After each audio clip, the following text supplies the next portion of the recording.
From across the nation and around the world, for Pacifica Headlines, I'm Jesse Lent. Well, now what we're doing is we're talking to them in the form of a negotiation. It begins tomorrow afternoon, and we'll see if it's true. I'd love to do that, save a lot of lives. President Donald Trump tells reporters on Air Force One yesterday that diplomatic talks with Iran will resume today as he returned to Washington, D.C. from a weekend in New Jersey. Footage courtesy of the AP.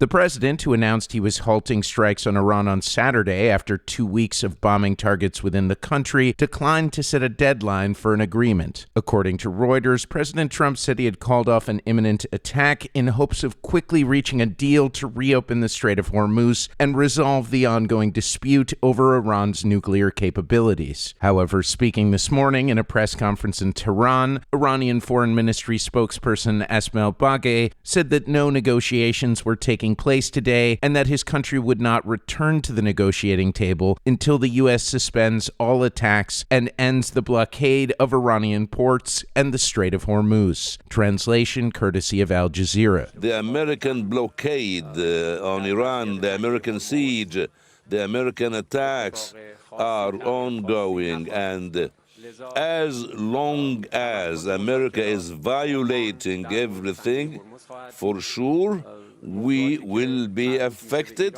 and we will behave in a way to protect our national interests, and the Strait of Hormuz must be safe. Baghaei added that the U.S. and Israel's war on Iran, now in its 158th day, is not just a war against that country, but rather, quote, a war against the entire region. The U.S. State Department issued new security alerts over the weekend for Americans in 10 countries due to the escalating situation with Iran. Al Jazeera reports that Israeli forces killed at least 19 Palestinians in Gaza since Friday's U.S.-brokered peace agreement reportedly agreed to by Hamas leaders. President Donald Trump had called the plan a, quote, monumental step towards peace and security in the devastated city. On Sunday, Israeli Energy Minister Eli Cohen, a member of Prime Minister Benjamin Netanyahu's security cabinet, said the government would give Hamas the opportunity to disarm, but that he was, quote, very skeptical that would happen. Cohen told Israel's army radio that there had been no deal to halt attacks on Gaza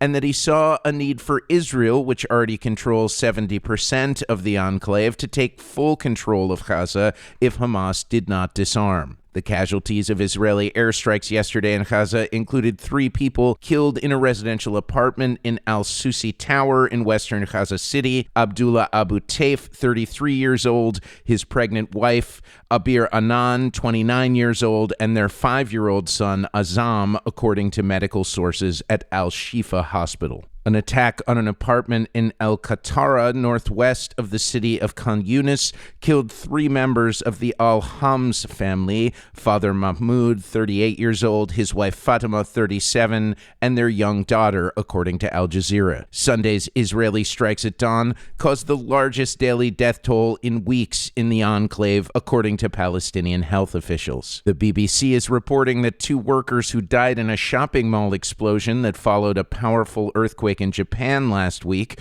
were asked by a boss to re-enter the building to secure cash.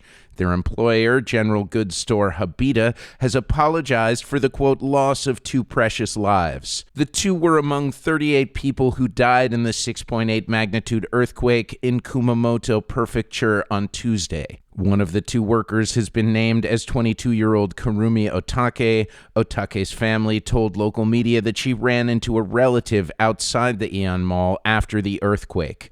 She told the relative that she had to go back into the building because her company had asked her to move money from the cash register into a safe. And roughly 60,000 people have been ordered to evacuate as wildfires threaten the city of Spokane in Washington state. Local officials said yesterday that the fires in the region had destroyed 600 buildings, including homes and businesses. In a press conference yesterday, Washington Governor Bob Ferguson reflected on the devastation many local residents were facing. Footage and reporting courtesy of the AP. There are just so many Washingtonians who have literally lost everything in a very, very short period of time.